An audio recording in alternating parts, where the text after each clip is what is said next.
Isang magandang araw sa ating lahat mga kapatid. Ngayon ay nagse-celebrate ang lahat, hindi lamang dito sa Pilipinas maging sa buong mundo, no, ng Kapaskuhan. Kumbaga ito yung pag-aalala natin sa kapanganakan ng ating Panginoong Jesucristo. Although biblically and scientifically, hindi naman talaga ito yung tamang araw o panahon ng kapanganakan ng Panginoong Jesucristo. Pero by the way, hindi naman yun ang mahalaga. Ang mahalaga is yung essence, yung diwa ng Pasko. Ano ba yun mga kapatid? 'Di ba? Ang diwa noon ay may isang Diyos na nagkatawan tao, sinugo ng kanyang ama dito sa lupa. Hindi para sa matutuwid, hindi para sa malalakas, kundi para sa mahihina, para sa makasalanan, para sa iyo at para sa akin. Nawa ang diwa nun mga kapatid ay hindi lang nananatili sa isang araw.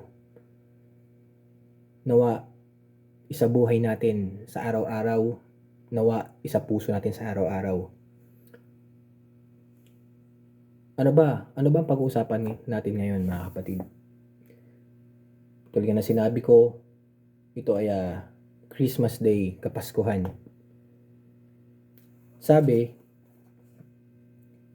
ito yung kapanganakan ng ating Panginoong Jesucristo kung saan ang anak ng Diyos ay kanyang sinugo dito sa mundo.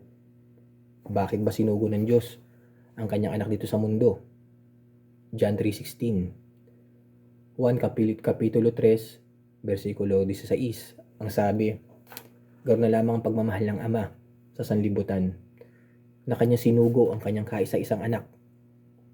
Nako, sino man ang siyang manampalataya ay hindi mapahama kundi magkaroon ng buhay na walang hanggan. Mga kapatid, dito makikita natin na ang Diyos, ganoon na lamang ang pagmamahal niya sa atin. Kasi alam natin bilang tao, na tayong mga tao ay prone tayo sa pagkakamali, prone tayo sa pagkakasala.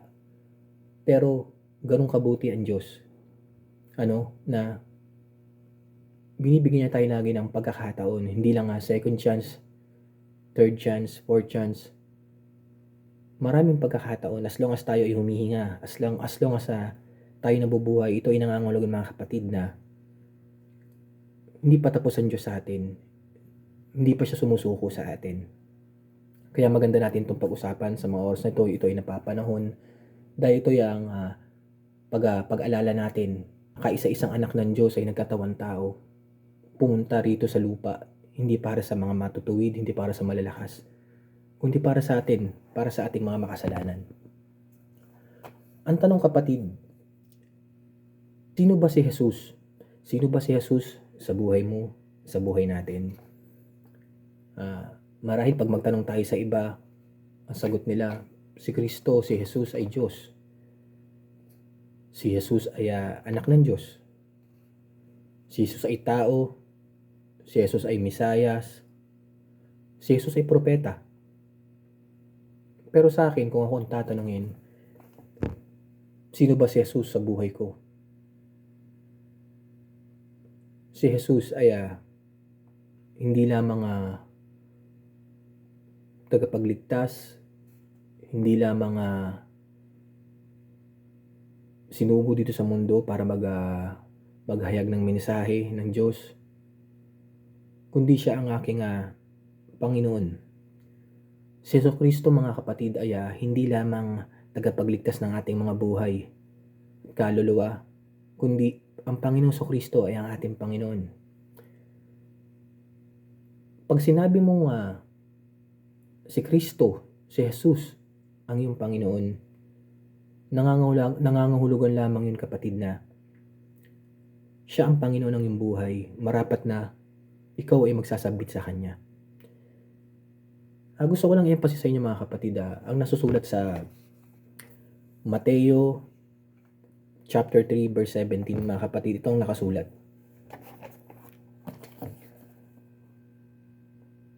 Itong mga panahon na 'to mga kapatid ay yung panahon na bautismo ng Panginoong Jesucristo ni Juan.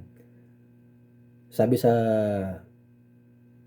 Mateo chapter 3 verse 16, nang mabautismohan si Jesus, kaagad siyang umahon sa tubig, at nabuksan sa kanya ang kalangitan at nakita niya ang Espiritu Santo ng Diyos na bumababa tulad ng isang kalapate at lumapag sa kanya.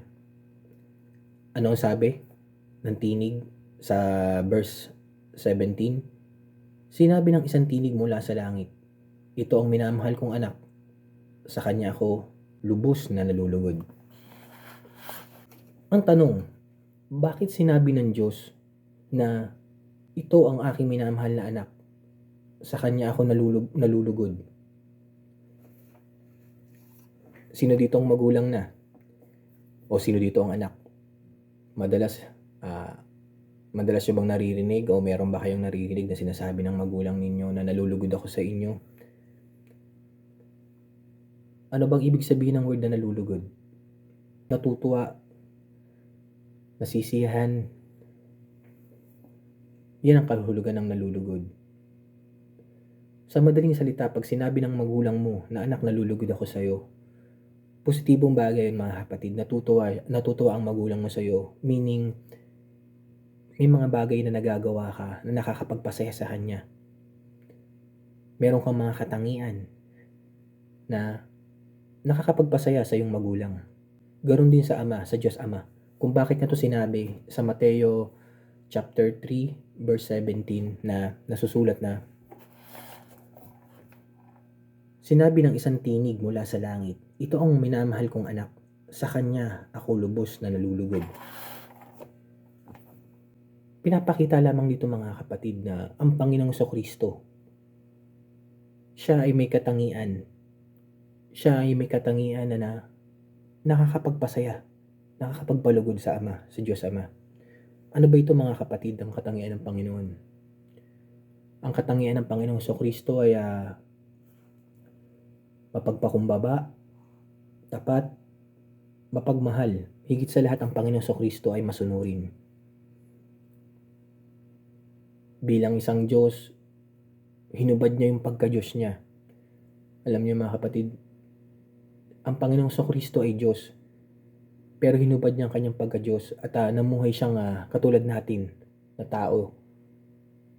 Alam ng Diyos, alam ng Panginoon Jesucristo na mahirap sa mundo, dahil dito sa mundo puno ng temptation. Dito sa mundo may kahirapan. Dito sa mundo nangingibabaw ang kasamaan. At alam yun ng Panginoong Jesucristo, hindi yung lingid sa kanyang kaalaman. Pero sa kabila ng yun, kahit na alam ng Panginoong Jesucristo na marami siyang pagdadaan ng pagsubok, marami siyang pagdadaan ng hirap, sumunod siya sa Ama. Doon pa lang, nagpapakita na ang Panginoong Jesucristo ng isang magandang halimbawa sa atin na maging masunurin tayo. Ngayon kapatid, kung sino man sa inyo, kung sino man sa atin na nagsasabi na nananampalataya ako sa Panginoong Jesucristo, kinikilala ko ang Panginoong Jesucristo, sapat na ba yun? Sapat na ba yun mga kapatid na para magkaroon tayo ng kaligtasan? Sapat na ba yung nananampalataya lang tayo para masabi natin na tayo ay matuwid sa harapan ng Panginoon, sa harapan ng Diyos? Kapatid, kung totoong tinatanggap na natin ang Panginoon sa ating mga buhay, ay marapat din tayong mamuhay kung paano siyang namuhay. Kagaya ng nasabi ko sa katangian ng Panginoong Jesucristo, ang Panginoong Jesucristo ay mapagpakumbaba, tapat, mapagmahal, at higit sa lahat masunurin. Tanungin natin ang mga sarili natin sa mga oras na to. Tinataglay ba natin ang katangian ng Panginoong Jesucristo na mapagpakumbaba, tapat, mapagmahal, at higit sa lahat masunurin? Kasi alam niyo mga kapatid, kung sinasabi niyo na tinatanggap niyo ang Panginoong Jesucristo sa inyong buhay, kinikilala niyo ang Panginoon sa inyong buhay, pero hindi naman kayo nagsasubmit sa kanyang authority, Hindi naman kayo sumusunod sa kanyang mga aral. Hindi naman kayo lumalakad kasama niya. Balewala ang lahat. Kung ang Panginoong Kristo ay totoong tinanggap na natin sa ating mga buhay bilang Panginoon, nangangahulugan lamang yung mga kapatid na tayo ang susunod. Ikaw ang kanyang lingkod. Sa madaling salita, kapatid, ikaw ay lalakad kung paanong lumalakad ang iyong Panginoon. Ikaw ay susunod sa iyong Panginoon. Ang ating Panginoong Kristo ay may aral. Meron siya mga aral sa Bible na kailangan natin sundin. Dahil ang Bible, siya ang maglilid sa atin patungo dun sa buhay na walang hanggan. Baliwala lahat ng mga kapatid na nananampalataya lang tayo. Pero hindi naman nakikita yun sa ating mga gawa. Hindi niyo ba alam mga kapatid na kahit ang demonyo si Satanas ay nananampalataya rin?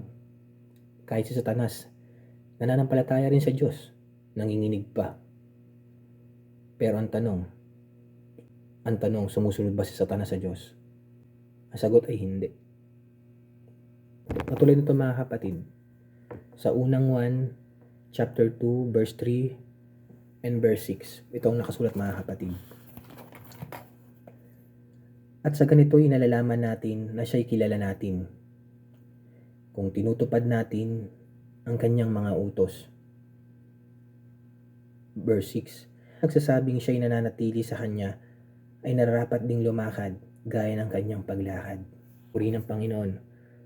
Malinaw mga kapatid na sinabi nga kung totoong nananampalataya tayo sa Panginoon Kristo, ay marapat na lumakad tayo kung paano lumakad siya sa mundo.